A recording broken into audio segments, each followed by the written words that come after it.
Hello everyone. Hello. We're going to talk to you about gratitude. Yes, gratitude. I'm so grateful that we can do this. I'm not.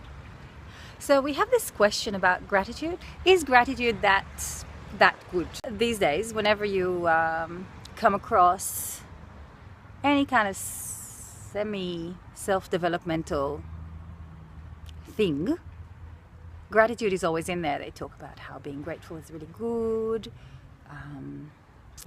And it's a great emotion to have. It's the best emotion to have, and you should always be grateful for what you have, and that would bring you more.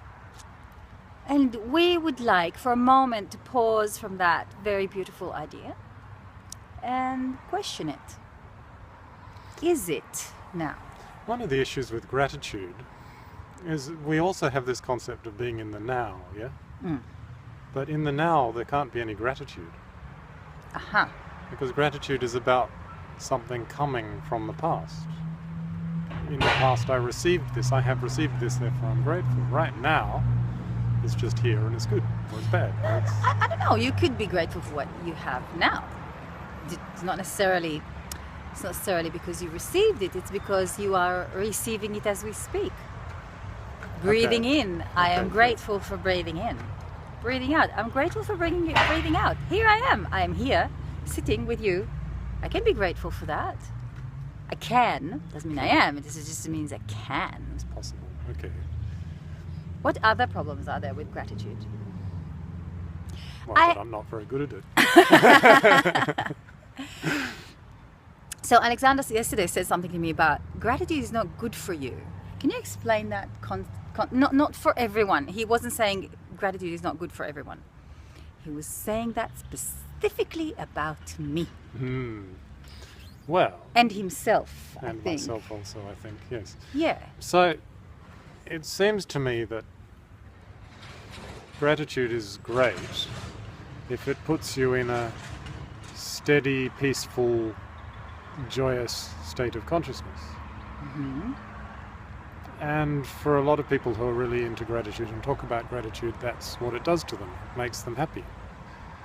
But if we try to be grateful and find that we stay grateful for a little bit and then we get tired of being grateful and start getting annoyed with things, and we're kind of switching bipolar between gratitude and resentment, then that's not a good thing, is it? So what you're saying is that if gratitude is not constant, like absolutely constant, like breathing? No, that's not what I'm saying. What I'm saying is that if gratitude is an effort that creates a reaction, a rebound in the opposite direction, then it's bad. Okay, so we have three positions here. Yeah. One is sometimes I'm grateful and sometimes I'm just fine. Yeah. In either way, I'm peaceful and happy. Yeah. Option number 2 is I'm never grateful. Option number 3, it's not good for me. Option number 3 is I'm always grateful. Hang on. And option number 4. Number 4 is sometimes I'm grateful and happy and la-di-da, and sometimes I'm a vicious monster. An ungrateful, unhappy, miserable sod, grumpy as hell, and hating everything.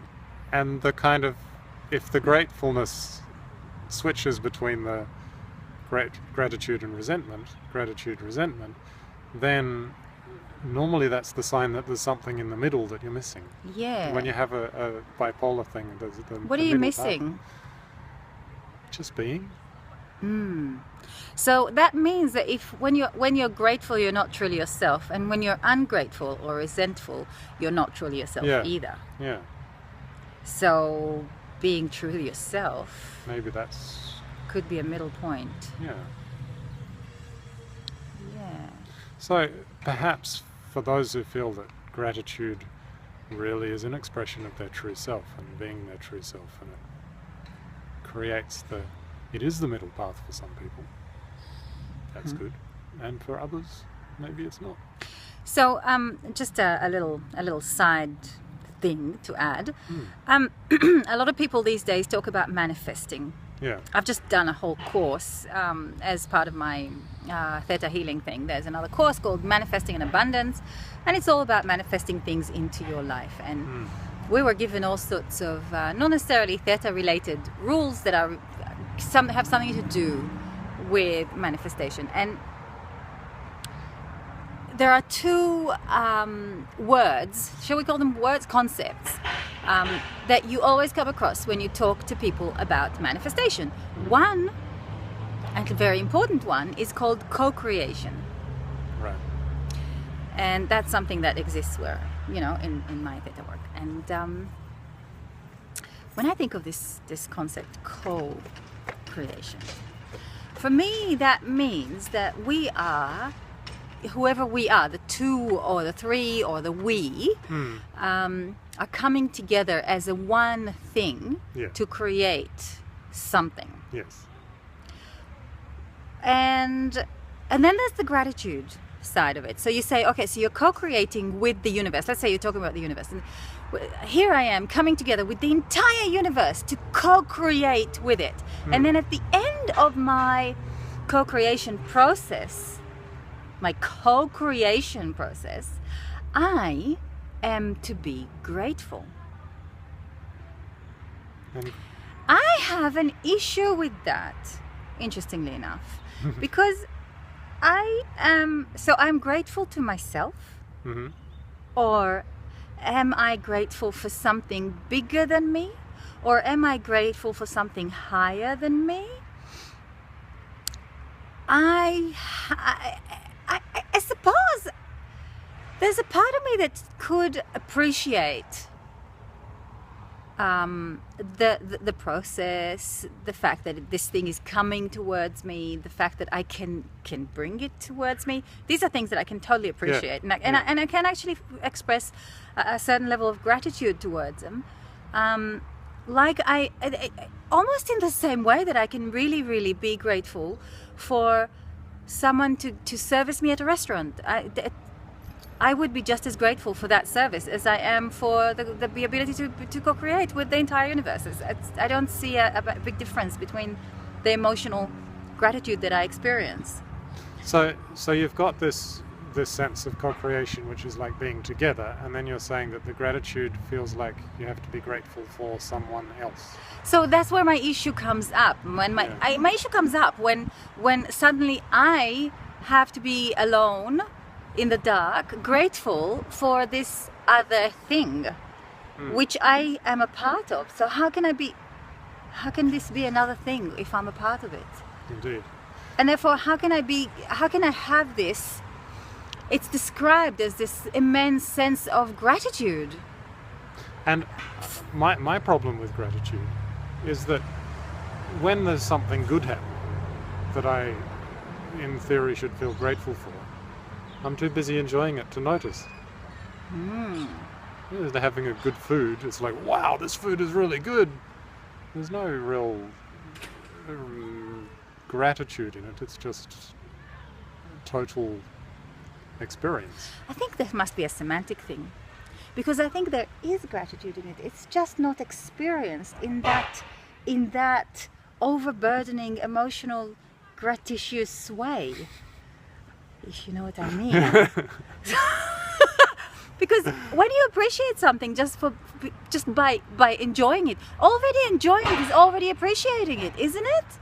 Okay. Right? The fact that I am having a great time sitting here with you, that's already a form of appreciation. I'm giving you my time, I'm giving you my attention, I'm giving you my joy, I'm really, really appreciating So this. instead of manifesting, co-creating, putting my intention towards what I want to create, and then being grateful for the outcome, I can say, right, I'm going to do some manifestation and co-creation and have some fun while I'm doing it, because it's a really fun, cool thing to do.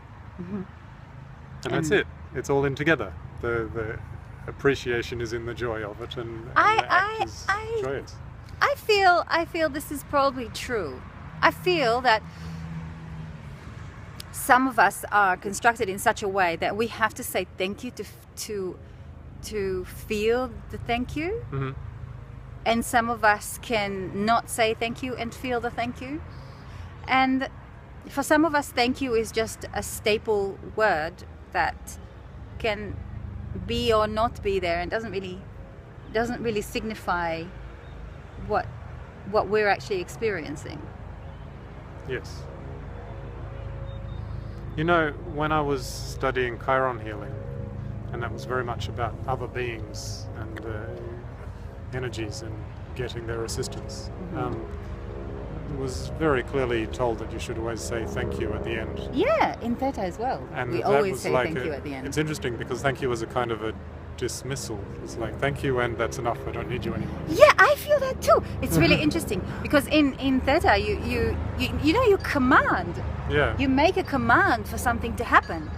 And then you witness it happening. But first you make a command like you would command someone at your service, you know, in a way. It is commanded, that. And then you say thank you. You know, in the English fairy tales, if you say thank you to a fairy, it runs away.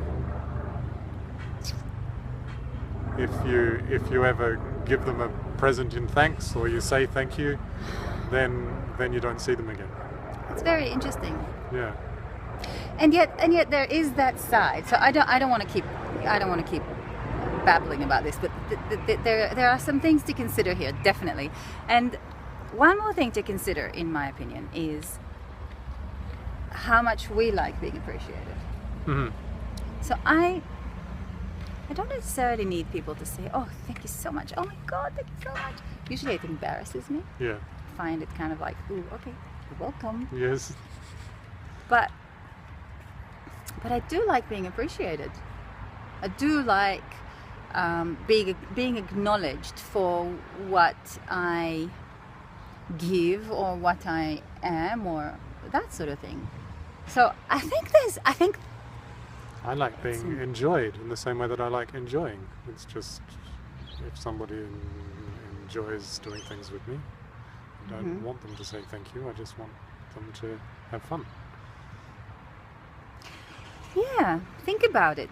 Where are you standing on the continuum? Where are you standing in the continuum of gratitude?